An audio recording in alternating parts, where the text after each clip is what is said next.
The last thing Adelaide Armstrong expected when she took the job cooking for the lumber camp in the Arizona Territory was to feel hunger gnawing at her belly every single night.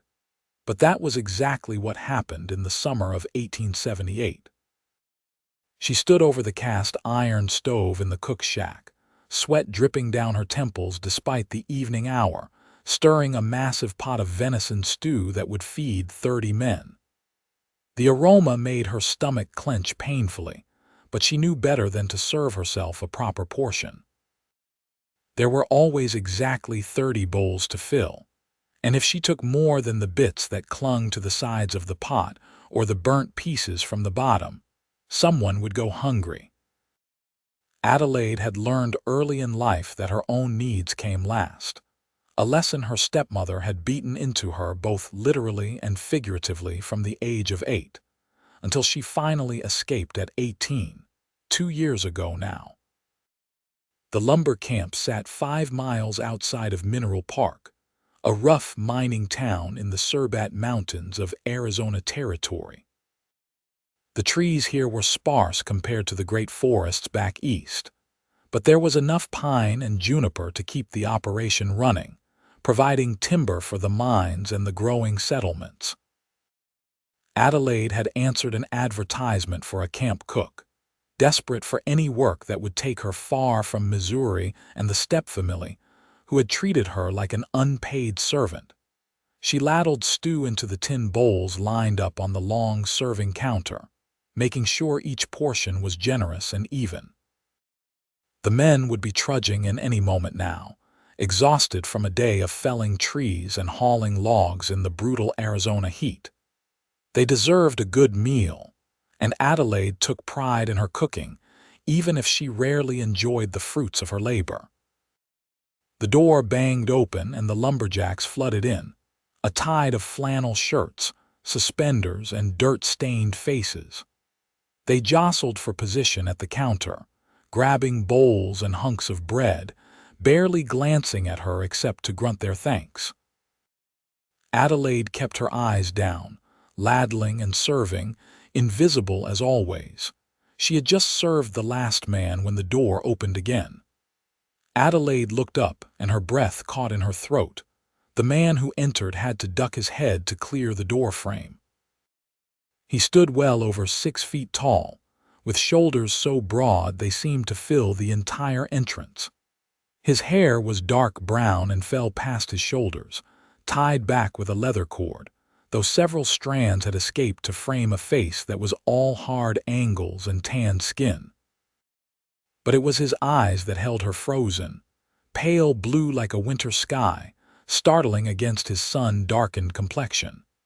His arms, exposed below rolled-up sleeves, were roped with muscle, and his hands looked like they could snap a man's neck without effort.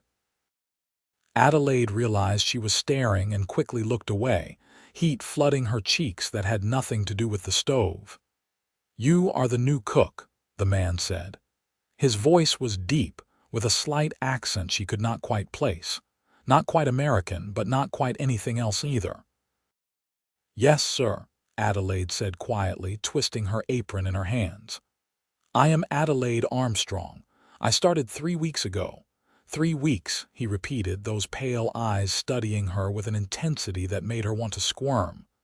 "And in 3 weeks, you have gotten thinner." Adelaide blinked in surprise.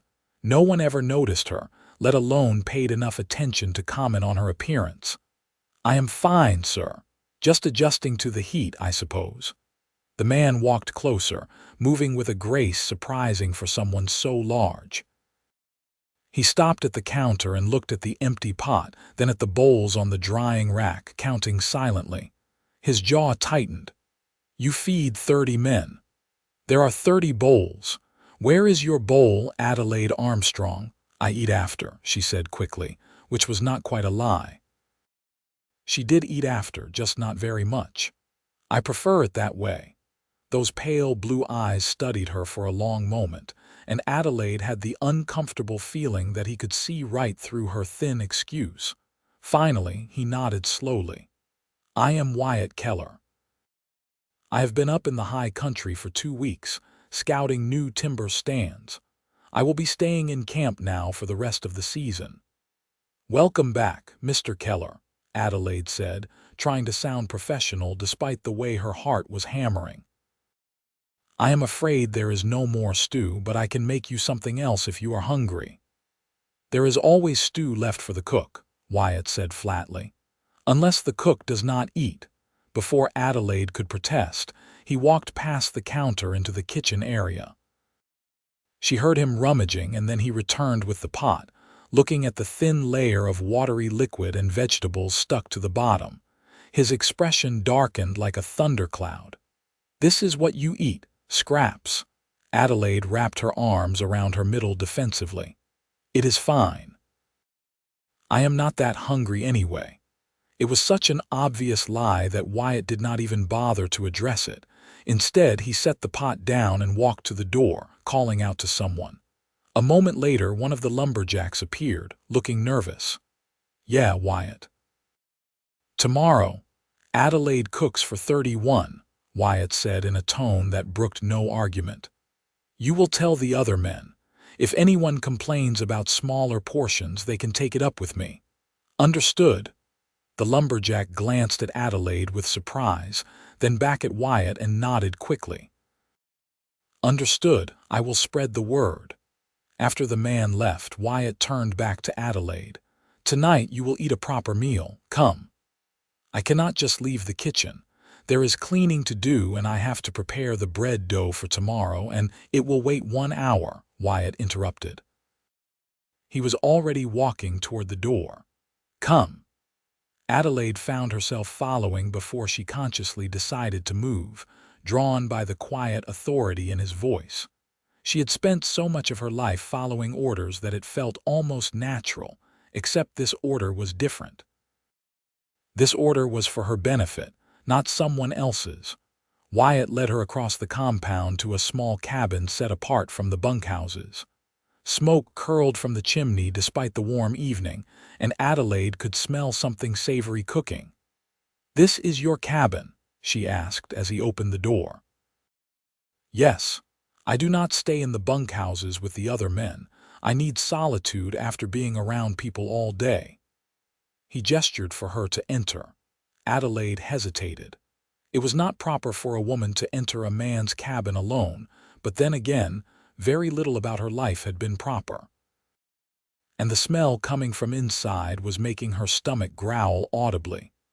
The interior was surprisingly neat for a bachelor's dwelling. A large bed dominated one corner, covered with furs and thick blankets. A table and 2 chairs sat near the fireplace, where a pot hung over the flames. Shelves lined one wall, holding supplies and equipment, all organized with military precision. Sit, Wyatt said, pointing to one of the chairs. Adelaide sat, watching as he ladled something from the pot into a bowl. When he set it in front of her, she saw it was rabbit stew, rich and thick, with chunks of meat and vegetables. A real meal, not scraps. Eat, Wyatt commanded, settling into the chair across from her with his own bowl. Adelaide picked up the spoon with trembling fingers. The first bite exploded across her tongue with flavor, and she had to close her eyes against the sudden sting of tears. When was the last time she had eaten something this good, this satisfying? She could not remember. She ate slowly, trying to maintain some dignity, but it was difficult. Her body was screaming for nourishment, and the stew was delicious. Wyatt ate his own meal in silence, but she could feel his eyes on her occasionally, watching. When her bowl was empty, Adelaide set down her spoon and forced herself to meet his gaze. Thank you, Mr. Keller. That was very kind. Wyatt, he corrected. And it was not kindness, it was common sense. A cook who does not eat cannot cook well. You will eat properly from now on. The men, Adelaide started. The men will adjust, Wyatt said firmly. They are getting excellent meals because of you. One of them told me tonight that your biscuits are the best he has ever had, better than his mother's. They can spare a little so their cook does not starve. Adelaide looked down at her hands, not sure what to say. No one had ever advocated for her before. No one had ever noticed if she ate or not or cared. "Why were you eating only scraps?" Wyatt asked, his voice gentler now. Adelaide was quiet for a long moment, debating how much to tell him. Finally, she said, "I lived with my stepmother and her children for 12 years after my father died. They made it clear that I was a burden, another mouth to feed. I learned to take only what was left, to be grateful for scraps. I suppose the habit is hard to break." Wyatt's jaw clenched, a muscle jumping in his cheek. "Your stepmother was a fool. A young woman needs to eat to stay healthy and strong. You are not a burden, Adelaide. You work hard. You deserve to eat the food you prepare." The way he said her name, with that slight accent making it sound almost musical, made something flutter in her chest. Adelaide stood quickly, suddenly aware of how intimate this situation was, alone in his cabin with night falling outside. "I should get back to the kitchen. The cleaning, I will help you," Wyatt said, standing as well. "It will go faster with two." "You do not have to do that," Adelaide protested. "You must be tired from your journey." "I am helping," Wyatt said in that tone that made it clear the discussion was over. They walked back to the cook shack together, the evening air cooling rapidly now that the sun had set. The Arizona desert was like that. Adelaide had learned, blazing hot during the day and surprisingly cold at night. True to his word, Wyatt helped her clean the kitchen. He washed the big pots while she dried and put things away, working in companionable silence. Adelaide kept stealing glances at him, fascinated by the way his muscles flexed as he scrubbed, the way his hair fell forward when he leaned over the wash basin. She had never been this close to a man like him before, someone so purely masculine and powerful, yet gentle in his movements around the kitchen. "You said you are staying in camp for the rest of the season," Adelaide said as she hung up a clean pot. "What were you doing before? Scouting?" "Yes. I find new areas for harvesting timber. I know these mountains well. I spent 5 years living up there, trapping beaver and hunting." Wyatt rinsed the last pot and handed it to her. "I came down 2 years ago when the trapping played out. The lumber company pays well, and I was tired of being alone all the time." 5 years alone in the mountains," Adelaide said, unable to imagine such solitude. "That must have been hard." Wyatt shrugged his broad shoulders. "Sometimes, but people can be harder than solitude. Up there, I knew where I stood. No lies, no politics, just survival." Adelaide understood that more than he probably realized. She had been surrounded by people for 12 years and had never felt more alone. At least in the cook shack, with her pots and pans and ingredients, she had purpose and peace. "Where did you learn to cook so well?" Wyatt asked as they finished up. "My mother taught me before she died. She was a wonderful cook.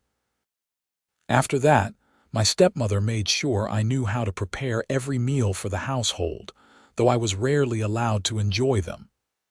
Adelaide smiled sadly. "I suppose I should thank her for the education, at least. It is how I make my living now." "You should make your living and eat the food you prepare," Wyatt said firmly. "Tomorrow, I will make sure of it." The next morning, Adelaide woke before dawn as usual in her small room attached to the back of the cook shack. She dressed quickly in one of her 2 work dresses, a faded blue cotton that had seen better days, and tied her long auburn hair back in a braid. When she entered the kitchen, she was startled to find Wyatt already there, building up the fire in the stove. "Good morning," she said, trying not to stare at the way his shirt stretched across his back. "Good morning, Adelaide. I thought I would help get the fire going. You start earlier than the other men." "You did not have to do that," Adelaide said, but she was touched. Getting the big stove hot enough to cook breakfast for 30 hungry men, now 31 apparently, took time and effort. "I wanted to," Wyatt said simply. They worked together to prepare breakfast, Adelaide mixing batter for pancakes while Wyatt sliced bacon and set the big griddles on the stove. It was strange having someone else in her kitchen, but not unpleasant. Wyatt moved carefully, aware of the limited space, always making sure he did not crowd her. When the lumberjacks started arriving for breakfast, Adelaide felt a flutter of nervousness. Would they be angry about the smaller portions? Would they complain? But as Wyatt had predicted, the men adjusted without fuss. A few noticed that Adelaide was sitting at the end of one of the long tables with her own plate of pancakes and bacon, and they nodded approvingly. One older man with a gray beard even said, "About time, Miss Adelaide. You work harder than any of us." Adelaide felt her cheeks warm at the compliment, and she focused on her food, still slightly uncomfortable being the center of attention. But the pancakes tasted so much better when she was not eating them cold and burnt from the bottom of the pan. After breakfast, Wyatt did not immediately leave with the other men. Instead, he helped Adelaide clean up again, falling into the same rhythm they had found the night before. "Do you not need to be with the work crew?" Adelaide asked as she washed dishes. "I set my own schedule," Wyatt said. "One of the benefits of being the scout. Today I need to review maps and plan the next harvest area. I can do that anytime." Adelaide suspected he was staying behind to make sure she ate lunch as well. And sure enough, when midday came and she prepared a simple meal of sandwiches and soup, Wyatt appeared as if summoned. He filled a bowl for her before she could protest and sat down across from her at the kitchen work table. "You do not have to watch over me like this," Adelaide said quietly. "I promise I will eat." "I know you will," Wyatt said, his pale blue eyes meeting hers steadily, "but I enjoy your company." "Unless you want me to leave." "No," Adelaide said quickly, then felt her cheeks heat. "I mean, you are welcome to stay. It is just that I am not used to anyone wanting to spend time with me." Wyatt frowned. "Your stepfamily made you believe you were not worth knowing. They were wrong." The simple statement, delivered with such certainty, made Adelaide's throat tighten with emotion. She looked down at her soup, blinking rapidly. Over the next few weeks, a pattern developed. Wyatt helped Adelaide in the mornings and often appeared at mealtimes, always making sure she filled her own plate before serving the men. At first, Adelaide protested, uncomfortable with the special attention, but Wyatt was immovable as a mountain on this point. She would eat properly, or he would know the reason why. Gradually, Adelaide felt her strength returning. She had not realized how much the constant hunger had been draining her until it was gone. Her dresses, which had been hanging loose on her frame, started to fit properly again.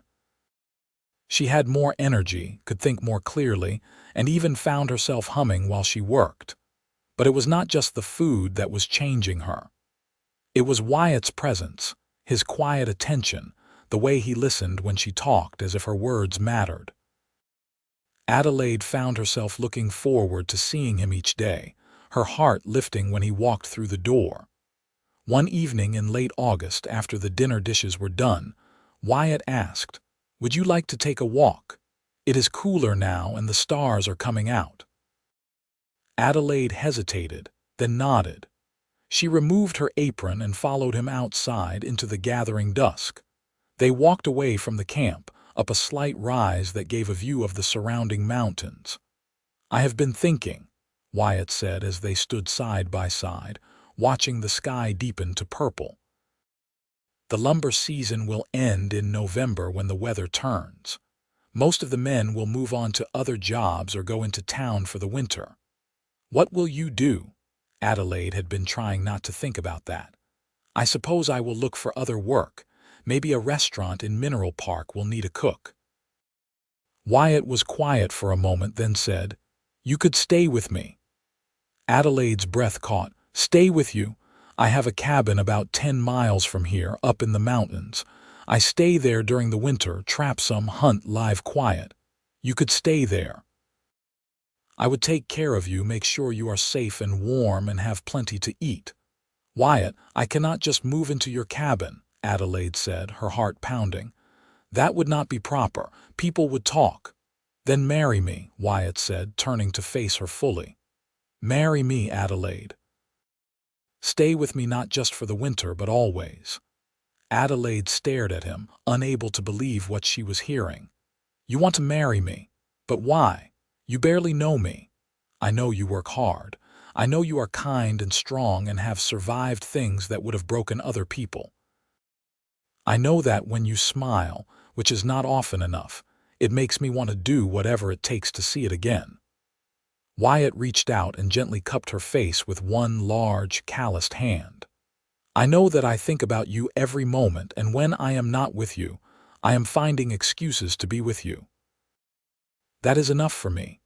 Adelaide's eyes filled with tears. I think about you too, she whispered, all the time. But Wyatt, I have nothing to bring to a marriage. No dowry, no family, nothing but myself. Yourself is everything I want, Wyatt said fiercely.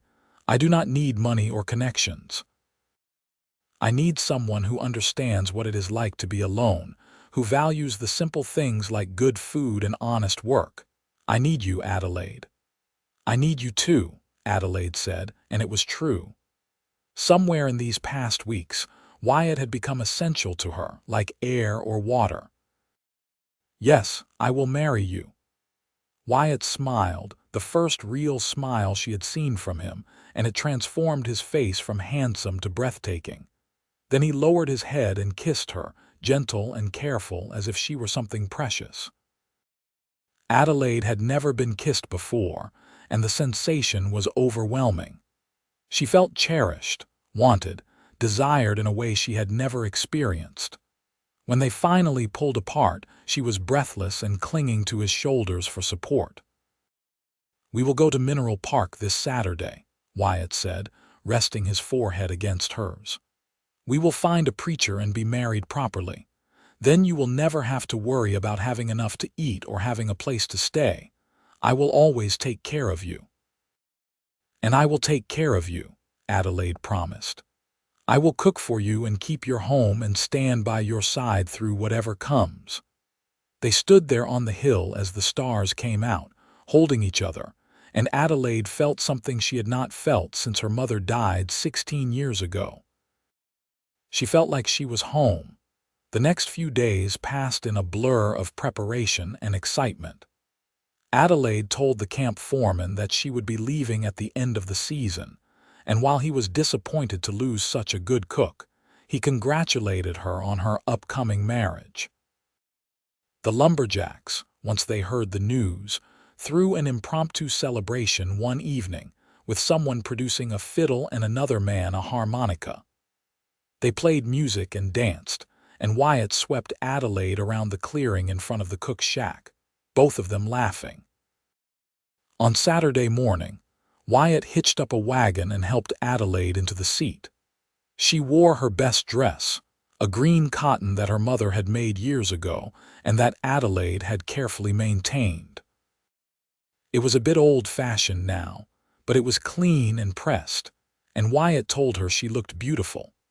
The ride to Mineral Park took about 2 hours, winding through the dry, rocky terrain typical of this part of Arizona. Adelaide had only been to the town twice since arriving, both times to purchase supplies for the camp. It was a rough place, full of miners and prospectors, with more saloons than churches. They found a small chapel on the edge of town, presided over by a Methodist minister who agreed to marry them for $5. The ceremony was simple and quick, with the minister's wife and his assistant serving as witnesses. Adelaide repeated her vows in a clear voice, meaning every word, and when Wyatt slipped a simple gold band on her finger, she had to blink back tears. "You may kiss your bride," the minister said with a smile.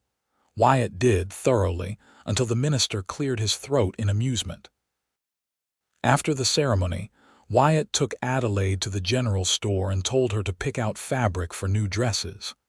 Adelaide protested that she did not need anything, but Wyatt was insistent. "You are my wife now. I will provide for you. Choose what you want." Adelaide ran her fingers over the bolts of cloth, finally selecting a deep blue calico and a warm brown wool for winter. Wyatt also insisted on buying her a new coat, sturdy boots, and a thick woolen shawl. By the time they left the store, Adelaide felt slightly overwhelmed by his generosity. "You are spending too much on me," she said as they loaded the packages into the wagon. "It is my money to spend," Wyatt said, "and there is nothing I would rather spend it on than making sure my wife is comfortable and has what she needs. My wife." The words sent a thrill through Adelaide every time she heard them. They had a meal at a restaurant, the first time Adelaide had eaten food she had not prepared herself in months. The steak was good, though Adelaide privately thought she could have cooked it better. But the novelty of being served, of sitting across from her husband in a public place, was wonderful. It was late afternoon when they started back toward the lumber camp. The sun was beginning its descent toward the western horizon, painting the sky in shades of orange and gold. "Are you happy?" Wyatt asked as they rode, his arm around her shoulders. "Happier than I have ever been," Adelaide said honestly. "I still cannot quite believe this is real, that I am married to you." "It is real," Wyatt assured her, "and it is only the beginning. When winter comes and we go to my cabin, it will just be the two of us.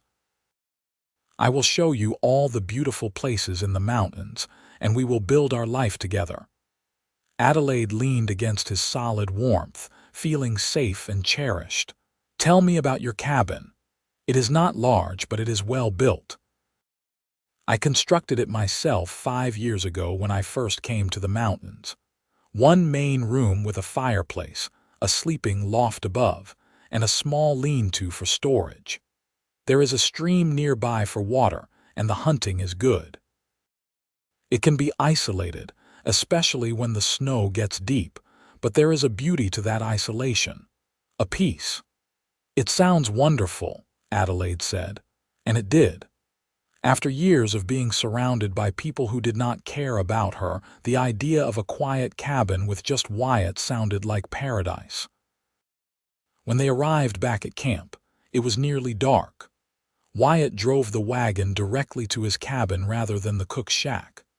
"I prepared dinner for the men before we left," Adelaide said. "They should be fine tonight, but tomorrow I will need to start early to make up for missing today." "Tomorrow you will start preparing to close the kitchen for the season," Wyatt corrected. "I spoke to the foreman last week. He is hiring a temporary cook from town for the last 2 months. You are done cooking for the camp." Adelaide twisted in her seat to look at him. "But the men will be fine," Wyatt said firmly. "You are my wife now, not the camp cook. You have been working yourself to exhaustion, and it is time to rest." "I do not know how to rest," Adelaide admitted. "Then I will teach you," Wyatt said with a small smile. He climbed down from the wagon and came around to help her down, his large hands spanning her waist easily. Inside the cabin, a fire was already laid in the fireplace, ready to light. Wyatt struck a match and soon flames were crackling cheerfully. Adelaide stood in the middle of the room, suddenly nervous. She was married now, truly married, and this was her wedding night. "Are you hungry?" Wyatt asked, seeming to sense her nervousness. "I have bread and cheese, and there is still some of the rabbit stew from the other night." "A little," Adelaide said, grateful for the distraction. They ate a simple meal at the table, and then Wyatt showed Adelaide where he kept his things, making room for her belongings. He was patient and gentle, never rushing, seeming to understand that this was all new to her. When it was fully dark and the fire had burned down to embers, Wyatt said quietly, "You must be tired. It has been a long day." Adelaide nodded, her heart beating fast. Wyatt climbed the ladder to the sleeping loft and extended his hand to help her up. The space was cozy, with just enough room for the large bed and a small trunk. The bed was covered in soft furs and blankets, and Adelaide could smell the clean scent of pine from the stuffed mattress. Wyatt lit a candle in a holder on the wall, casting a warm glow over everything. Then he turned to Adelaide and gently began unpinning her hair from the neat bun she had worn for the wedding. The auburn strands fell down her back in waves, and Wyatt ran his fingers through them almost reverently. "You are so beautiful," he murmured. No one had ever called Adelaide beautiful before. Pretty, maybe, when she was a child and her mother was alive, but never beautiful. She looked up at Wyatt, at this strong, powerful man who had chosen her out of all the women he could have had, and felt tears prick her eyes again. "I will be a good wife to you," she promised. "I will make you happy." "You already do," Wyatt said, cupping her face in both hands. "Just by being yourself, by being here with me. That is all I need." He kissed her then, deeper than before, and Adelaide felt heat bloom through her body. She had never experienced desire before, had never understood what it meant, but now she felt it pulling at her, making her press closer to Wyatt's solid warmth. What happened next was tender and careful, Wyatt taking his time, making sure Adelaide was comfortable and cared for. There was a brief moment of pain, but it passed quickly, replaced by sensations Adelaide had never imagined. Afterward, she lay in Wyatt's arms, her head on his broad chest, listening to the steady beat of his heart. "Are you all right?" Wyatt asked softly, his fingers tracing patterns on her bare shoulder. "Better than all right," Adelaide whispered. "I feel like my whole life led to this moment to you. All the hard times, all the loneliness, it was worth it to end up here." Wyatt pressed a kiss to the top of her head. "We will have a good life together, Adelaide. I promise you that. You will never be hungry or cold or alone again. I will spend every day making sure you are happy and cared for." "And I will do the same for you," Adelaide said. She tilted her head up to look at him in the candlelight. "I love you, Wyatt Keller." She had not planned to say it. The words just emerged from her heart, but the moment they were spoken she knew they were true. She loved this man who had noticed her when she was invisible, who had made sure she ate when she was starving herself, who had offered her not just marriage but partnership and respect. Wyatt's pale blue eyes seemed to glow in the dim light. "I love you too, Adelaide Keller. From the moment I walked into that cook shack and saw you giving away all the food while eating nothing yourself, I knew you were someone special. Someone worth knowing, worth protecting, worth loving." They fell asleep wrapped in each other's arms, and Adelaide had never felt more safe or content in her entire life. The next 2 months passed in a golden haze of happiness. The new cook arrived from town, a portly man named Joe who did an adequate job but whose biscuits, as the lumberjacks were quick to point out, were nowhere near as good as Adelaide's. Adelaide spent her days helping Wyatt prepare for winter, smoking meat and preserving vegetables, mending clothes and organizing supplies. But more than the work, she simply enjoyed being with her husband. They took walks in the cooler evenings, exploring the landscape around the camp. Wyatt showed her how to identify different plants, which ones were edible, and which ones to avoid. He taught her to shoot his rifle, standing behind her with his arms around her, guiding her aim until she could hit a target with reasonable accuracy. "You should know how to protect yourself," he said seriously. "In the mountains, we will be far from help. You need to be able to defend yourself if something happens and I am not there." Adelaide practiced diligently, wanting to be capable and useful. She had spent too much of her life being helpless, dependent on people who did not care about her. With Wyatt, she was learning to be strong, to trust in her own abilities. In early November, the lumber operation shut down for the season. Most of the men headed into Mineral Park or moved on to other work. A few, like Wyatt, had their own places in the surrounding mountains where they would winter over. The camp became a ghost town almost overnight, with only the foreman staying behind to watch over the equipment. Wyatt loaded up a sturdy pack mule with their supplies and helped Adelaide onto his horse, a big roan gelding named Red, who was as calm and steady as his master. Then they set out into the mountains, heading higher into the Surbats.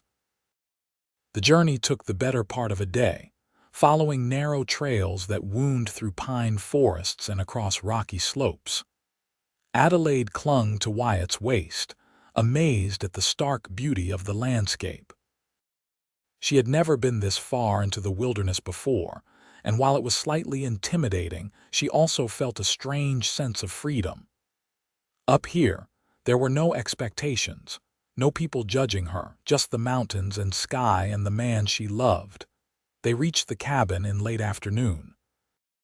It sat in a small clearing, backed up against a rocky cliff face that protected it from the north wind. Just as Wyatt had described, it was solidly built from thick pine logs, with a stone chimney and a covered porch. The stream he had mentioned ran about 50 yards away, its water clear and cold. "Welcome home," Wyatt said, helping Adelaide dismount. "Home." Adelaide looked at the cabin and felt her throat tighten with emotion.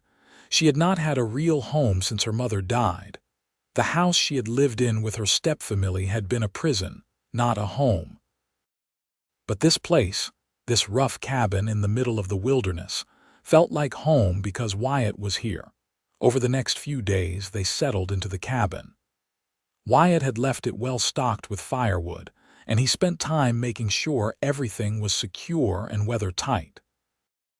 Adelaide organized the interior, finding places for all their supplies, hanging herbs from the rafters to dry, arranging the kitchen area to her liking. The cabin was simple but comfortable. The main room had a large fireplace that provided heat and a cooking surface. There was a table with 2 chairs, a comfortable armchair near the fire, and shelves holding books, tools, and supplies. The sleeping loft above was accessible by a sturdy ladder, and it was cozy and warm, the heat from the fireplace rising to keep it comfortable even on cold nights. Life in the cabin quickly developed its own rhythm. Wyatt would go out each day to check his trap lines or hunt, while Adelaide maintained the home, cooking and cleaning and doing the endless small tasks that kept them comfortable. But it was not the grinding, thankless work she had done for her stepfamily. This work had purpose and meaning because she was doing it for herself and for Wyatt, building their life together, and Wyatt made sure she was not working all the time. In the evenings, they would sit by the fire and he would read to her from his small collection of books, adventure stories and poetry and even some philosophy.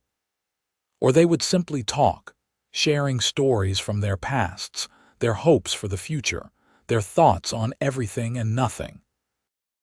Adelaide learned that Wyatt had been born in Germany but had come to America with his parents when he was 10. His father had been a carpenter, and Wyatt had learned the trade from him, which explained his skill at building. Both his parents had died of fever when Wyatt was 18, and he had drifted west, looking for something he could not quite name. He had found it, he said, in the mountains and now in Adelaide.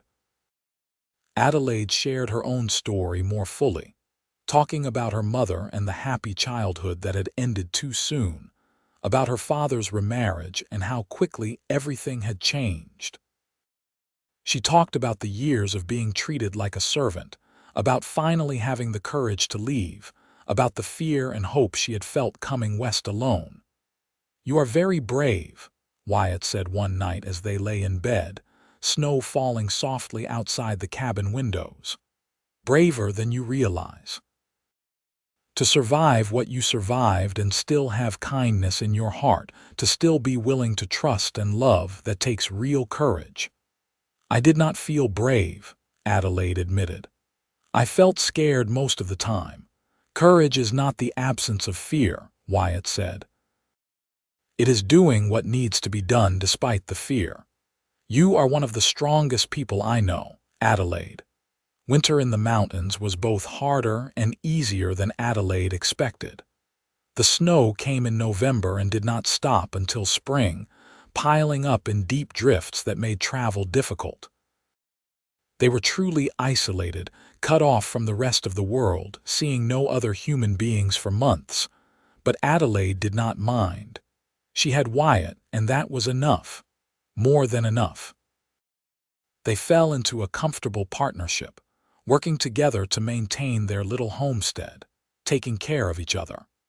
Adelaide made sure Wyatt had hot meals waiting when he came in from the cold, that his clothes were mended and his gear was in good repair. Wyatt made sure the cabin was always warm and secure, that Adelaide had everything she needed, that she never went without. Most importantly, Wyatt made sure Adelaide ate. Every single meal, he filled her plate first, made sure she had the best portions before he served himself.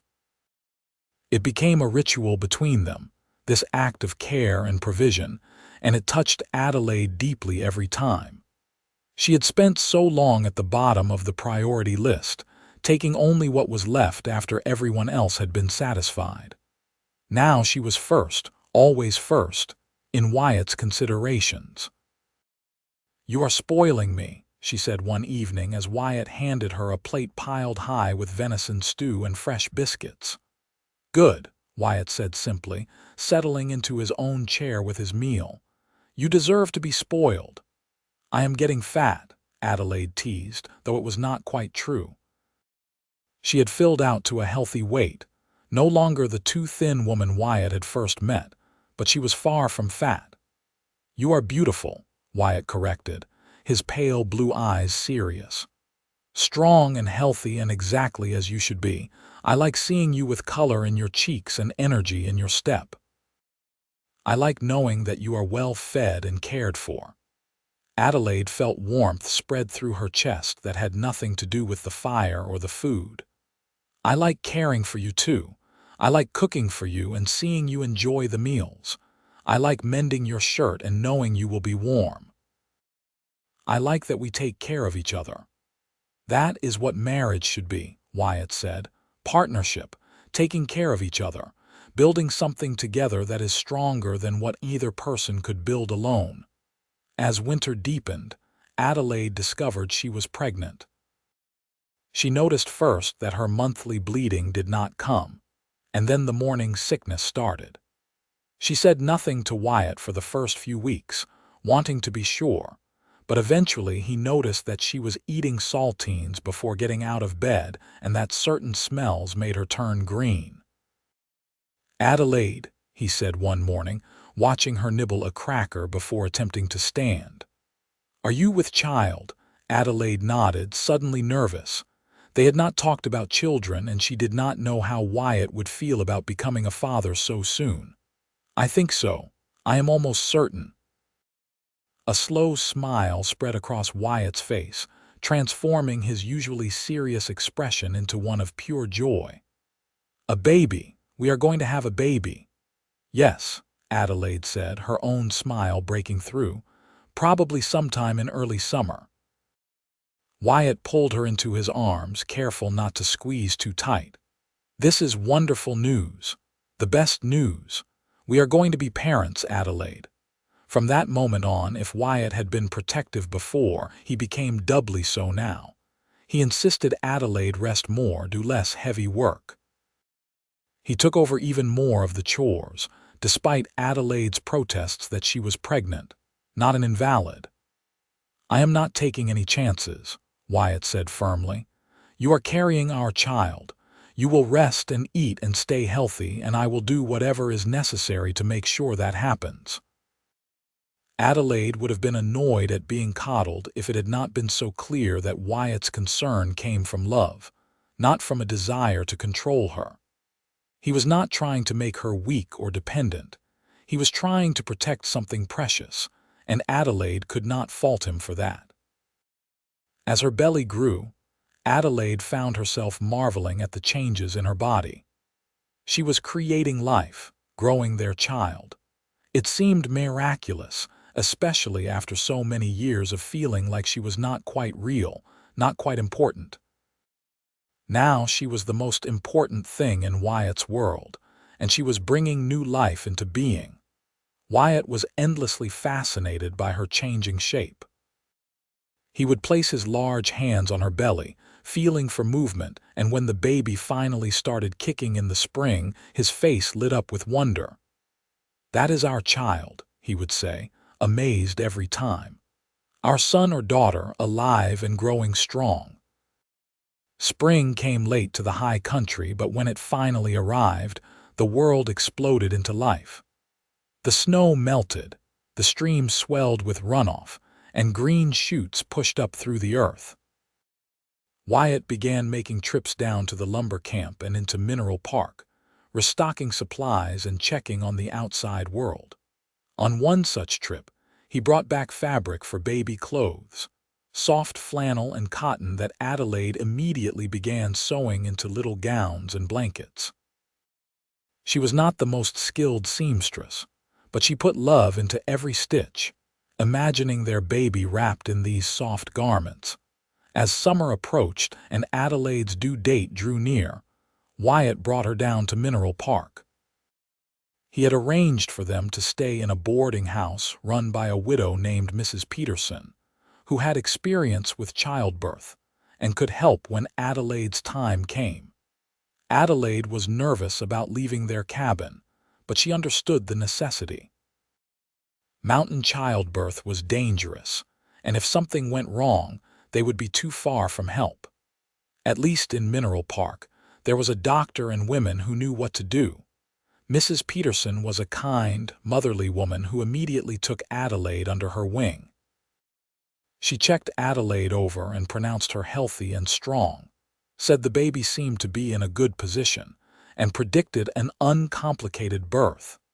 Adelaide went into labor on a hot afternoon in late June 1879. The pains started mild and far apart, but they gradually increased in intensity and frequency.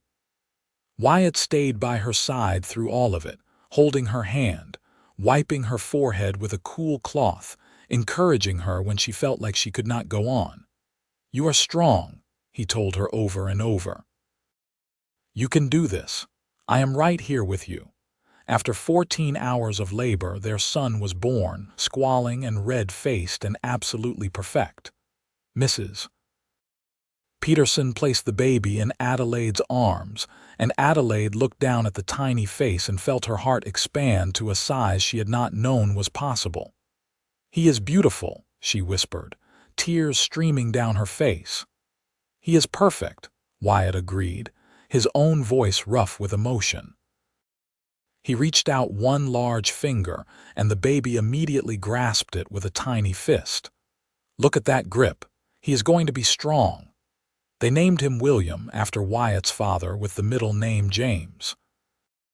Little William Keller, born in the Arizona Territory in the summer of 1879, healthy and wanted and loved beyond measure. Wyatt held his son with a tenderness that made Adelaide's heart ache. This big, powerful man who could fell trees and track game through the wilderness cradled the infant as if he were made of glass, his pale blue eyes soft with wonder. "Hello, William," Wyatt murmured. "I am your papa, and this is your mama. We have been waiting for you." They stayed in Mineral Park for 3 weeks, giving Adelaide time to recover and William time to grow a bit stronger before they made the journey back to the cabin. Wyatt doted on both of them, constantly checking to make sure Adelaide was eating enough and that William was nursing well. "You are worse than Mrs. Peterson," Adelaide teased one afternoon as Wyatt brought her yet another meal. "I am making sure my wife and son are cared for," Wyatt said unrepentantly. "That is my job and I take it seriously." When they finally made the trip back to the cabin, Adelaide rode the horse while Wyatt walked beside her, carrying William in a sling against his chest. The baby slept peacefully through most of the journey, lulled by the motion and the warmth of his father's body. Life in the cabin adjusted to accommodate their new addition. William was a good baby, sleeping well and nursing enthusiastically. Adelaide found motherhood both exhausting and exhilarating, amazed at how much love she felt for this tiny person. Wyatt was a devoted father. When he was home, he was always holding William, talking to him, singing to him in German. He built a cradle for the baby, sturdy and beautiful, carved with animals and trees. He was endlessly patient with the disruptions to their routine, the middle of the night wakings and the crying. "He is worth it," Wyatt would say, rocking William when Adelaide was too tired to get up. "Every sleepless night, every moment of worry, he is worth it all." As William grew from a newborn to an infant and then into a toddler, Adelaide and Wyatt's life found a new rhythm. They continued to winter in the cabin and spend the warmer months closer to Mineral Park, where Wyatt worked for the lumber company and Adelaide could be part of a community. They made friends, people who respected them and valued their company. Adelaide often thought about how different her life was now compared to 5 years ago.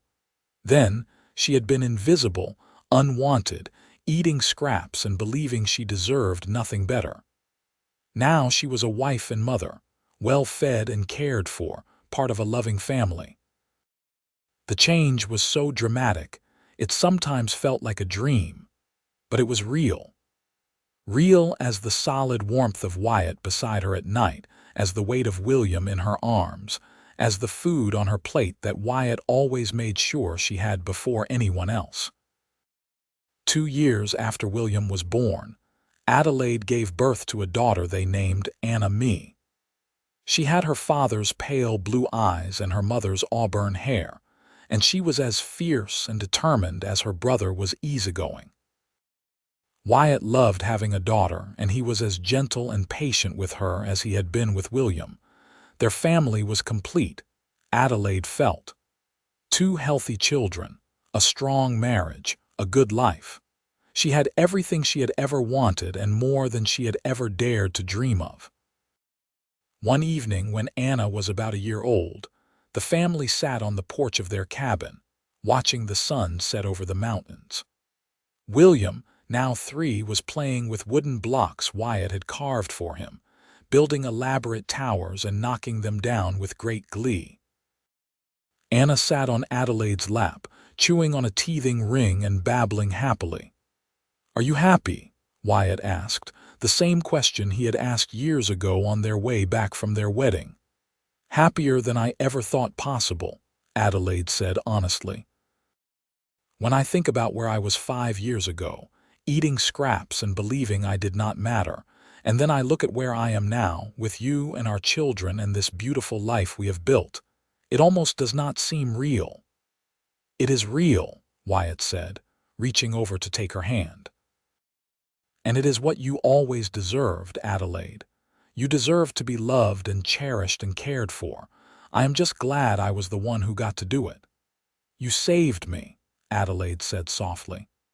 "That first day when you noticed I was not eating, when you made sure I had food, you saved my life. I do not think I could have kept going much longer the way I was." "Then we saved each other," Wyatt said, "because you saved me too. I did not realize how lonely I was until I met you. I thought I was fine living alone in the mountains, but I was just existing, not living. You gave me something to live for, a reason to come down from the high country and be part of the world again." William abandoned his blocks and climbed into Wyatt's lap, and Wyatt wrapped his free arm around his son. They sat there, the 4 of them, as the sun painted the sky in shades of gold and pink. "Tell us a story, Papa," William demanded. "What kind of story?" Wyatt asked. "About how you and Mama met," William said. It was his favorite story, one he asked for often. Wyatt looked at Adelaide and smiled. Well, it was a hot summer day in 1878, and I had just come down from the high country to the lumber camp. I walked into the cook shack, and there was your mama, the most beautiful woman I had ever seen. But she was too thin, and I could tell right away that something was wrong. She was not eating, William chimed in, having heard this part many times. That is right. Your mama was feeding all the lumberjacks, giving them big portions of good food, but she was eating only the scraps left at the bottom of the pot. Well, I could not stand for that. So I made sure that from that day forward, your mama's plate was filled first, and she always had enough to eat. Because mama is important, William said seriously. Because your mama is the most important person in the world, Wyatt corrected gently. And then I fell in love with her, and she fell in love with me, and we got married and had you and your sister, and we all lived happily ever after. Happily ever after, William repeated contentedly, settling against his father's chest. Adelaide looked at her family, at the life they had built together, and felt a wave of gratitude so strong it almost overwhelmed her. She had come so far from that frightened, hungry girl in the lumber camp cook shack. She had found love and purpose and a place where she belonged. And it all started because a mountain man with pale blue eyes had noticed she was not eating and had made sure to fill her plate first. The years continued to pass peacefully for the Keller family. As William and Anna grew, they learned the rhythms of mountain life, helping with chores appropriate to their ages and learning from both parents. William showed an aptitude for working with wood like his father, and by the age of 6, he was carving small figures with surprising skill.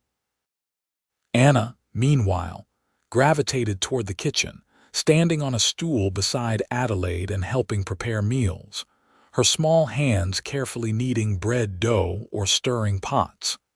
The lumber company continued to thrive, and Wyatt's skill as a scout made him invaluable. He could still set his own schedule, which meant he was home more than many working men, something Adelaide appreciated. Even after years of marriage, she still looked forward to seeing him walk through the door at the end of each day, still felt a flutter in her chest when he smiled at her. Wyatt, for his part, never stopped making sure Adelaide ate well. It had become such a part of their routine that Adelaide hardly noticed anymore, but the care behind the action never diminished. At every meal, Wyatt filled Adelaide's plate first, making sure she had the best portions before serving the children or himself. It was a small thing, perhaps, but it was a daily reminder that she was valued, cherished, important. On their 5th wedding anniversary, Wyatt surprised Adelaide with a gift. He had been working on it in secret for months, he told her, and he hoped she would like it. He led her outside to where a large object sat covered with a tarp. When he pulled the covering away, Adelaide gasped. It was a rocking chair, beautifully crafted from oak, with Adelaide's initials carved into the headrest surrounded by a pattern of flowers and leaves. The wood had been polished to a warm glow, and when Adelaide sat in it, it rocked smoothly and comfortably. "Wyatt, it is beautiful," Adelaide said, running her hands over the smooth armrests. "You made this." "Every piece," Wyatt confirmed. "I wanted you to have something special, something that was just yours. I know you spend all day taking care of all of us. This is a place where you can sit and rest, maybe in the evenings when the children are in bed." Adelaide stood and threw her arms around her husband's neck. "I love it, and I love you so very much." "I love you too," Wyatt murmured against her hair. "More every day if that is possible." That summer, when Adelaide was 26 and Wyatt was 32, they made a decision. The cabin in the mountains would always be special to them, but with 2 growing children, they needed to be closer to town, closer to a school and church and community. Wyatt used his savings to buy land just outside Mineral Park, and he spent that summer building a house. It was larger than the cabin, with 3 bedrooms, a proper kitchen, and a parlor. Wyatt built it with the same care and attention to detail he brought to everything, and Adelaide helped where she could, planning the layout and choosing finishes. By the time September arrived and the weather started to cool, the house was ready. They moved in on a crisp autumn day, the children excited about having their own rooms. Adelaide walked through the house, touching the walls and door frames, amazed that this was theirs, that Wyatt had built it with his own hands. "What do you think?" Wyatt asked, finding her standing in the kitchen, looking out the window at the mountains in the distance. "I think it is perfect," Adelaide said honestly.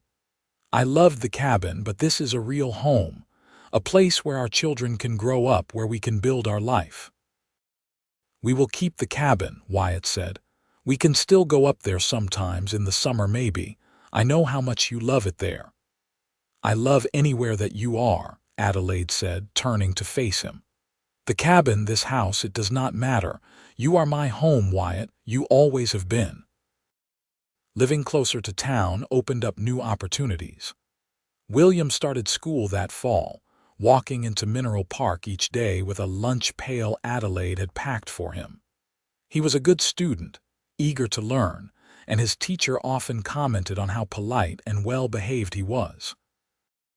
Anna, now 3, was excited to have her brother's attention when he came home, demanding he teach her the letters and numbers he was learning. Adelaide found herself part of a community in a way she had never been before. The women of Mineral Park were welcoming, and Adelaide joined a quilting circle that met once a week. It was strange at first, being social after years of relative isolation, but Adelaide found she enjoyed the company and conversation. She also found that her cooking skills were in demand. The church often asked her to provide food for socials and gatherings, and Adelaide was happy to contribute. She never forgot where she came from, the years of hunger and scraps, and she always made sure to prepare extra food so that no one would go hungry. Wyatt noticed this tendency and asked her about it one evening after a church social where Adelaide had sent home leftovers with 3 different families. "You always make too much food," he observed, "and you always make sure everyone else eats before you consider yourself." Adelaide was quiet for a moment, thinking, "I suppose old habits are hard to break. I know I do not have to worry about going hungry anymore, but I remember what it felt like. If I can make sure other people do not feel that way, then I want to." "You have a generous heart," Wyatt said, pulling her close, "but you need to make sure you are taking care of yourself too. You are still my first priority, even if you want to take care of everyone else." "I know," Adelaide said, resting her head on his chest. "You remind me every day, every time you fill my plate first. I have never gone hungry since the day I met you, Wyatt. You kept your promise. You have always made sure I ate." "And I always will," Wyatt promised. When Adelaide was 28, she discovered she was pregnant again. This pregnancy was different from the first 2, harder on her body. She was tired all the time and plagued by sickness that did not confine itself to mornings. Wyatt was concerned, hovering over her even more than usual, and Adelaide had to remind him repeatedly that she was fine, just pregnant. Their 3rd child, a son they named Thomas, was born in the spring of 1884. The birth was difficult, longer and more painful than the first 2, and the doctor warned Adelaide that she should probably not have more children. Her body had been through enough. Adelaide and Wyatt were content with 3 children anyway. Their family felt complete. Thomas was a peaceful baby, easier than William had been and far easier than Anna, who had been colicky and fussy. He seemed happy just to be held and fed, and he rarely cried. Wyatt adored his youngest son, often carrying Thomas in a sling while he worked around their property, building fences and tending the small garden Adelaide had planted. Anna, now 6, took her role as big sister seriously, always wanting to help with the baby. William, 8 years old, was more reserved but protective, watching over his younger siblings with a maturity beyond his years. Life settled into a comfortable pattern. Wyatt worked for the lumber company during the busy season and took on carpentry jobs during the winter months. Adelaide managed their household, raised their children, and continued to be involved in church and community activities. They were respected members of the Mineral Park community, known for their integrity and hard work. But more than that, they were happy. Adelaide woke each morning grateful for her life, for the man sleeping beside her, for the children down the hall, for the food in her pantry and the roof over her head. She never took any of it for granted, remembering too well what it was like to have nothing. One evening when Thomas was about 2 years old, the family gathered around the dinner table as they did every night. Adelaide had made a roasted chicken with vegetables and fresh bread, and the kitchen smelled wonderful. As always, Wyatt filled Adelaide's plate first, giving her the best pieces of chicken and the freshest vegetables, before serving the children and himself. "Why does Mama always eat first?" Anna asked. She was 8 now, observant and curious about everything. "Because your Mama is the most important person in this family," Wyatt said, as he always did. "She takes care of all of us, and we need to make sure she is taken care of in return." "But you are important too, Papa," William pointed out. He was 10 now, growing tall and starting to resemble his father more each day. "I am," Wyatt agreed. "But your Mama is more important. Without her, none of us would be here. She carried each of you inside her body and brought you into the world. She feeds us and cares for us and loves us. The least we can do is make sure she always has enough to eat." "Did Mama not always have enough to eat?" Anna asked with a child's bluntness. Adelaide glanced at Wyatt, and he gave her a small nod, leaving it up to her to answer. "No, sweetheart," Adelaide said gently. "Before I met your papa, there were times when I did not have enough to eat. I would give food to other people and eat only what was left, which was not very much." "Why?" William asked, frowning. "Because I thought that was what I was supposed to do," Adelaide said. "I thought I was not important enough to deserve a full meal. But your papa showed me that was wrong. He made sure I always ate, and he taught me that I was valuable and deserving of care." "You are the most valuable person in the world," Anna said loyally, and Adelaide felt tears prick her eyes. "Thank you, sweetheart, but I want you both to understand something." Adelaide looked at each of her children seriously. "Every person deserves to eat. Every person deserves to be cared for and valued.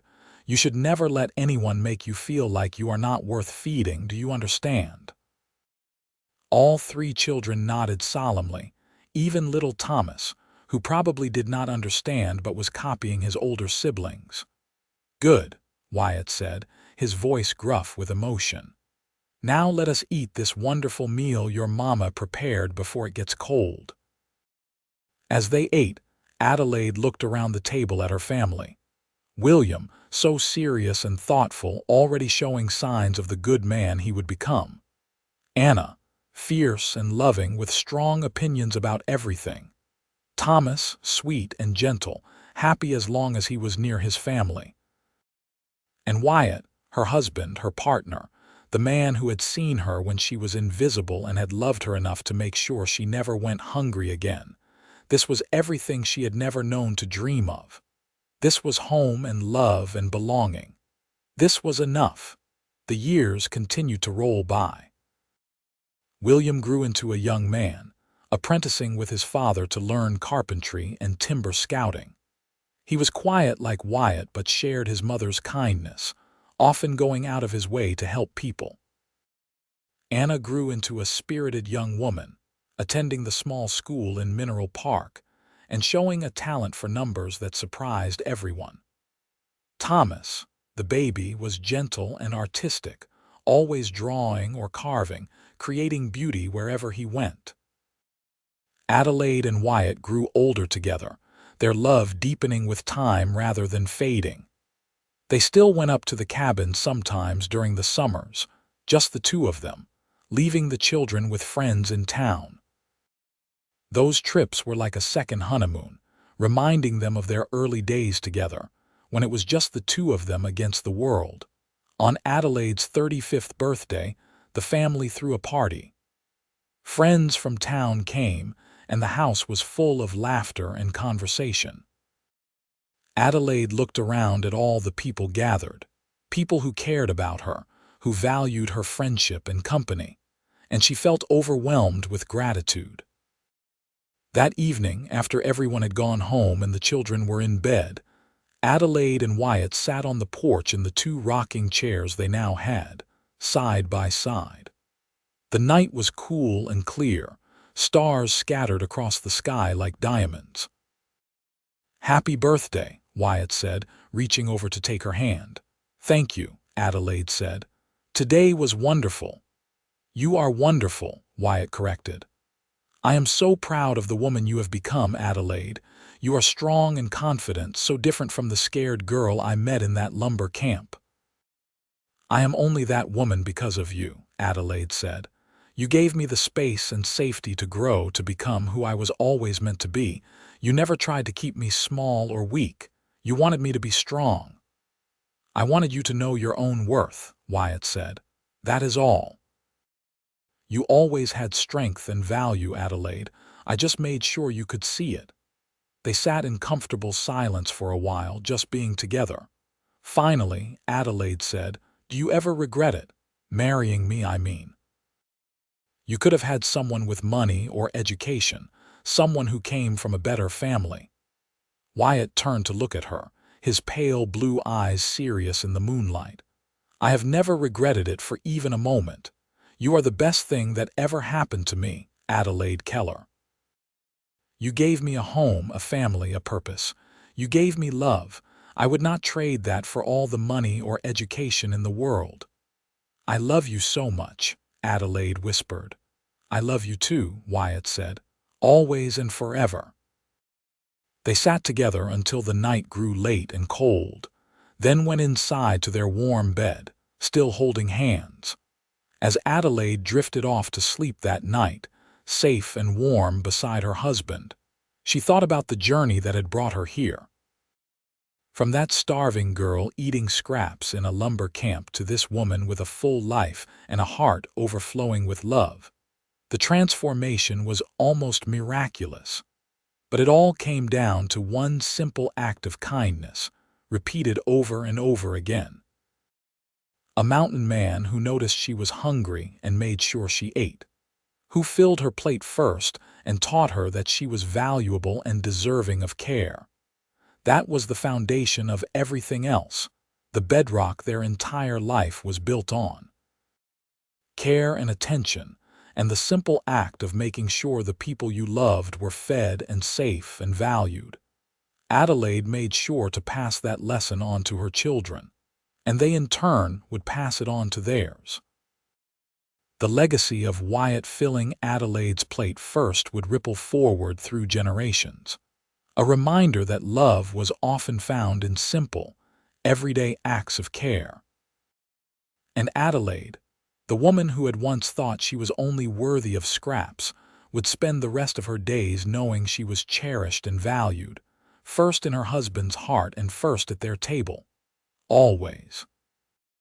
When Adelaide reached her 40th year, Mineral Park was thriving as a mining town, and their property had grown to include a small orchard and a larger garden that supplied both their family and some of the restaurants in town.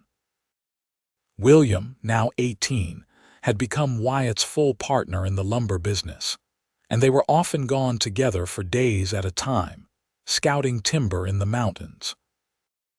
Anna, 16, had surprised everyone by deciding she wanted to be a teacher, and she was studying with the current school teacher to prepare for the examination. Thomas, at 12, was still the artistic one, and his carvings had begun to sell in the general store.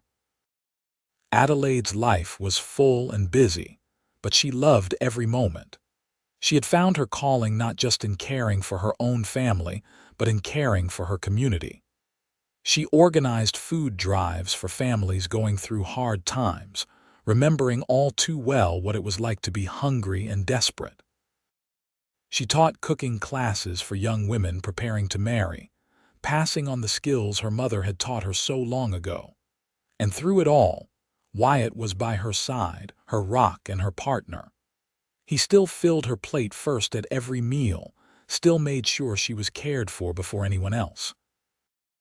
The habit was so ingrained that on the rare occasions when Wyatt was away and Adelaide served herself, she felt strange, almost uncomfortable.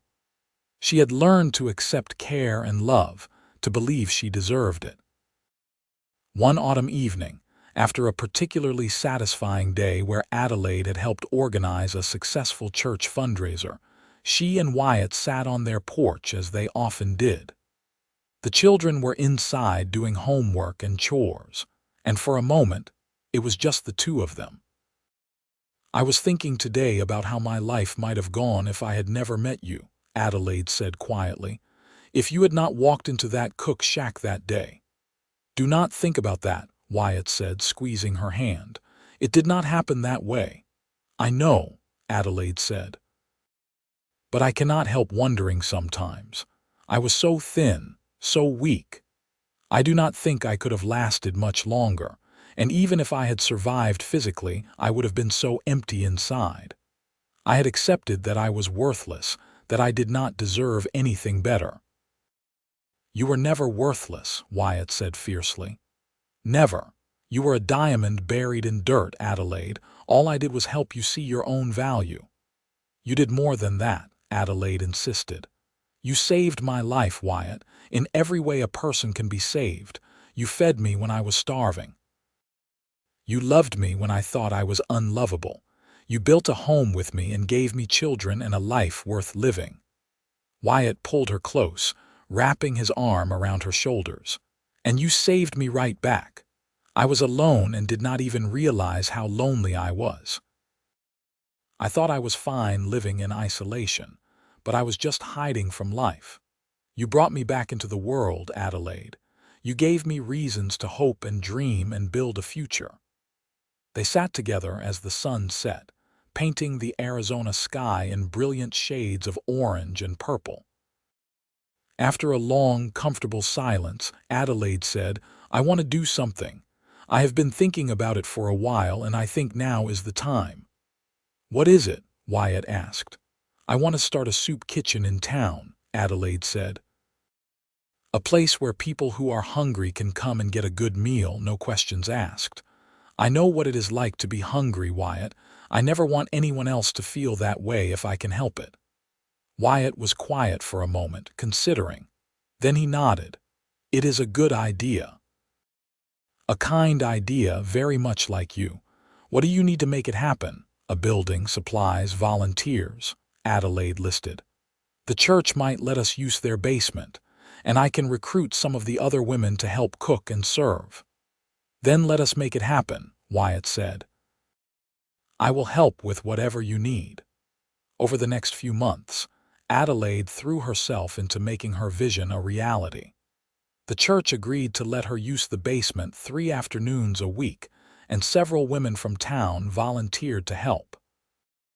Wyatt built sturdy tables and benches to accommodate diners, and local businesses donated food and supplies. When the soup kitchen opened in December of 1891, Adelaide was nervous. Would anyone come? Would people be too proud to accept help? She need not have worried. On that first afternoon, 15 people showed up, mostly miners who had fallen on hard times, and a few families struggling through a harsh winter. Adelaide and her volunteers served them hot soup, fresh bread and coffee, making sure everyone had as much as they wanted. As Adelaide watched people eat, seeing the relief on their faces, she felt a sense of purpose and peace wash over her. This was what she was meant to do. This was how she could take the gift Wyatt had given her and pass it forward. One man, an older miner with weathered skin and sad eyes, approached Adelaide after finishing his meal. "Thank you, madam," he said quietly. "I have not had a meal like that in weeks. You are doing good work here." "Everyone deserves to eat," Adelaide said simply. "That is all. Just making sure everyone gets fed." The soup kitchen became a fixture in Mineral Park, with Adelaide at the center of it. She was there every afternoon they were open, cooking and serving and making sure no one left hungry. Wyatt often helped, carrying heavy pots and serving alongside his wife, proud of her compassion and generosity. The years continued to pass peacefully. William married a kind young woman named Sarah, and they gave Adelaide and Wyatt their first grandchildren, twin boys born in 1894. Anna passed her teaching examination and took a position at the Mineral Park School, beloved by her students for her patience and creativity. Thomas continued to develop his artistic talents, and by his 16th birthday, he was receiving commissions for his carvings from as far away as Prescott and Tucson. Adelaide and Wyatt became grandparents to 6 grandchildren over the years, and their house was often full of noise and laughter as the family gathered for meals. Adelaide made sure to teach each grandchild about the importance of feeding people, of making sure no one went hungry. And Wyatt made sure each grandchild saw how he always filled Adelaide's plate first, modeling the care and respect that had been the foundation of their marriage. On their 20th wedding anniversary in 1898, Wyatt surprised Adelaide with a trip. He had arranged for the children to watch the grandchildren, and he was taking Adelaide on a journey, though he would not tell her where. They traveled by train and stagecoach for 3 days, heading west through Arizona territory. Adelaide kept asking where they were going, but Wyatt just smiled and told her to be patient. Finally, they arrived at their destination, the Grand Canyon. Adelaide stood on the rim and stared at the vast chasm before her, at the layers of red and orange rock stretching down and down, at the Colorado River far below glinting in the sunlight. It was the most beautiful thing she had ever seen. "Why did you bring me here?" she asked, tears streaming down her face. "Because you have given me 20 years of beauty and love," Wyatt said, standing beside her with his arm around her waist. "I wanted to give you something beautiful in return. Something that would take your breath away the way you take mine away every single day." Adelaide turned to her husband, this man who had loved her so faithfully, so completely, for 2 decades. His hair was graying now, and there were lines around his eyes, but he was still the most handsome man she had ever seen, still strong and capable and utterly devoted to her. "I love you, Wyatt Keller," she said. "For 20 years you have made sure I was fed and cared for and valued. You have given me a life beyond my wildest dreams. Thank you." "I love you, Adelaide Keller," Wyatt said. "And I will keep making sure you are fed and cared for and valued for another 20 years, and another 20 after that, for as long as I have breath in my body." They stayed at the Grand Canyon for 3 days, marveling at the natural wonder before them, taking long walks along the rim, and spending the evenings in a small hotel holding each other close. It was a perfect celebration of their marriage, this love that had grown from a simple act of kindness into something strong and enduring. When they returned to Mineral Park, Adelaide threw herself back into her work with renewed energy. The soup kitchen had expanded to 5 days a week due to demand, and Adelaide was training other women to take over some days, so she was not quite so overextended. She also started writing down her recipes, creating a cookbook that she intended to publish. The proceeds, she decided, would go to funding the soup kitchen and other charitable works. Wyatt encouraged this project, helping her organize and edit, proud of his wife's accomplishments. The new century came, 1900 arriving with celebrations and hopes for the future. Adelaide was 42 years old, Wyatt was 48, and they had been married for 22 years. Their children were grown and settled, their grandchildren were thriving, and their life was everything they had built it to be. On a warm spring evening, the entire family gathered at Adelaide and Wyatt's house for dinner. All three children were there with their spouses and children, making for a crowd of 15 around the extended table Wyatt had built for just such occasions. Adelaide had cooked all day, preparing all her family's favorite dishes. There was roasted pork and chicken, vegetables from the garden, fresh bread, and 3 different kinds of pie for dessert. The table practically groaned under the weight of all the food. When everyone was seated, Wyatt stood at the head of the table and cleared his throat. "Before we eat, I want to say something," the family quieted, looking at him expectantly. 22 years ago, I met a woman in a lumber camp cook shack. She was feeding 30 men every day, giving them generous portions of excellent food, but she herself was eating only scraps.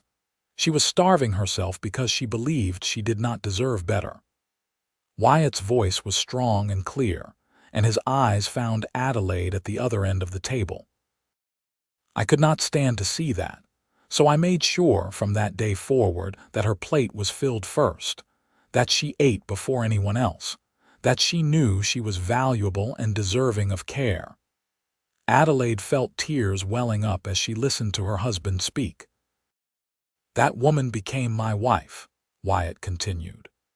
"And she has spent the last 22 years not only being the best wife and mother anyone could ask for, but also making sure that no one else in this community goes hungry the way she once did.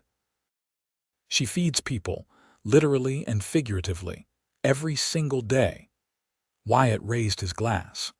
"So I want to toast Adelaide, my wife, my partner, my love. The woman who was once so hungry she ate only scraps, but who now makes sure everyone around her is well fed. Adelaide, you are the heart of this family and this community. We are all blessed to have you." To Adelaide, the family chorused, raising their own glasses. Adelaide wiped her eyes, overwhelmed with emotion. Then William stood, looking at his mother with love and respect. "Mama, you taught us that everyone deserves to eat, that everyone has value," William said. "You have shown us through your actions what it means to be generous and kind. You have built a legacy of care that will continue long after all of us are gone. Thank you for being our mother." Anna stood next. "You taught me to be strong and to stand up for what I believe in. You showed me that a woman can have value and purpose beyond just being someone's wife or mother. You are my hero, Mama." Thomas stood last. "You taught me to see beauty in simple things and to create beauty wherever I can. But most of all, you taught me to be kind. Thank you, Mama, for everything." Adelaide could not speak through her tears, could only look at her family through blurred vision and feel her heart overflowing with love and gratitude. After dinner, when the dishes had been cleared and the family had moved to the parlor and porch, Adelaide found a quiet moment alone with Wyatt in the kitchen. "That was quite a speech," she said, smiling up at him. "It was all true," Wyatt said, pulling her into his arms. "Every word." "I never imagined my life could be like this," Adelaide admitted. "When I was eating scraps in that cook shack, slowly starving, I never dreamed I could have a family like this, a life like this." "But you do," Wyatt said firmly, "because you deserved it all along, Adelaide. You just needed someone to show you that." "You showed me," Adelaide said. "Every single day, with every plate you filled for me first, you showed me that I mattered." They stood together in the kitchen, holding each other as the sounds of their family's laughter drifted in from the other rooms. This was everything. This was enough. This was more than enough, As Adelaide grew older, she never stopped being amazed by the life she had built. The soup kitchen in Mineral Park continued to thrive, eventually expanding to daily service and moving into its own dedicated building that Wyatt built specifically for that purpose. Adelaide's cookbook was published and became popular throughout Arizona Territory, with all proceeds going to fund the feeding program. She and Wyatt grew old together gracefully. Wyatt eventually retired from the lumber business, and they spent more time at the cabin in the mountains, just the two of them enjoying the peace and solitude they had first found there decades ago. But they always came back to Mineral Park, to their family and their community, to the life they had built. On Adelaide's 50th birthday in 1908, the town of Mineral Park threw her a celebration. The mayor gave a speech about her contributions to the community, how her soup kitchen had fed hundreds of people over the years, how her kindness and generosity had made Mineral Park a better place. Adelaide stood in front of the gathered crowd, holding Wyatt's hand, and said simply, "I do what I do because someone once showed me I was worth feeding. Wyatt filled my plate first when I was eating only scraps, and that changed my life. If I can do the same for others, if I can show people they have value and deserve to be cared for, then that is all I want to do." The crowd erupted in applause, and Adelaide saw many people wiping their eyes. That evening at home with just Wyatt, Adelaide reflected on the journey her life had taken. From that desperate, hungry girl in the lumber camp to this woman with a full heart and a meaningful life, the transformation was complete. "You think you made a difference?" Wyatt asked as they sat together on the porch, watching the sun set as they had done thousands of times before. "I hope so," Adelaide said. "I hope that the people I fed felt seen and valued. I hope the children who grew up seeing us help others will carry that forward. I hope that our grandchildren will remember that everyone deserves to eat, everyone matters." "They will," Wyatt assured her. "You have built a legacy, Adelaide, not just for our family but for this entire community." Adelaide and Wyatt lived many more years together, growing old with grace and contentment. They celebrated 50 years of marriage in 1928, surrounded by their children, grandchildren, and even a few great-grandchildren. The family gathered in the same house Wyatt had built all those years ago, now full of life and love and laughter. At the anniversary celebration, Wyatt stood once again to make a speech. He was 76 years old now, his hair completely white, but his pale blue eyes were still sharp and clear. 50 years ago," he said, his voice still strong despite his age, "I married the woman I loved, and every single day since then I have filled her plate first. Every single day I have made sure she knew she was valuable and cherished and important. That has been my honor and my joy." He looked at Adelaide, sitting beside him, 72 years old and still beautiful in his eyes. "Adelaide, you have been my partner, my love, my reason for living. You have given me a family, a purpose, a life worth living. Thank you for saying yes 50 years ago. Thank you for building this life with me." Adelaide smiled at him through happy tears. "Thank you for seeing me when I was invisible," she said softly. "Thank you for making sure I ate when I was starving. Thank you for loving me even when I did not know how to love myself.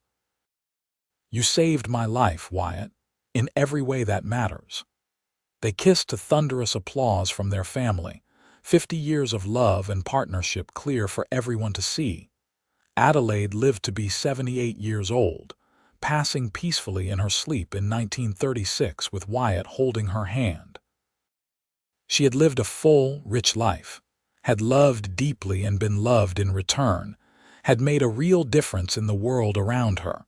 At her funeral, the church was packed with people whose lives she had touched. People she had fed, people she had helped, people whose lives had been changed because Adelaide had shown them they mattered. Wyatt lived for 2 more years after Adelaide passed, but everyone could see that part of him had gone with her. He spent those years making sure Adelaide's legacy continued, donating money to keep the soup kitchen running, making sure her cookbook stayed in print, telling his grandchildren and great-grandchildren stories about their grandmother. When Wyatt passed in 1938 at the age of 86, he was buried next to Adelaide on a hillside overlooking the mountains they had both loved. The headstone bore both their names and underneath, an inscription. He filled her plate first. She filled the world with love. The legacy of Adelaide and Wyatt Keller lived on long after they were gone. Their children and grandchildren continued to run the soup kitchen in Mineral Park, making sure no one in their community went hungry. They passed down the story of how it all started, how a mountain man had noticed a hungry cook eating only scraps and had made sure to fill her plate first, and how that simple act of care had blossomed into a lifetime of love and service.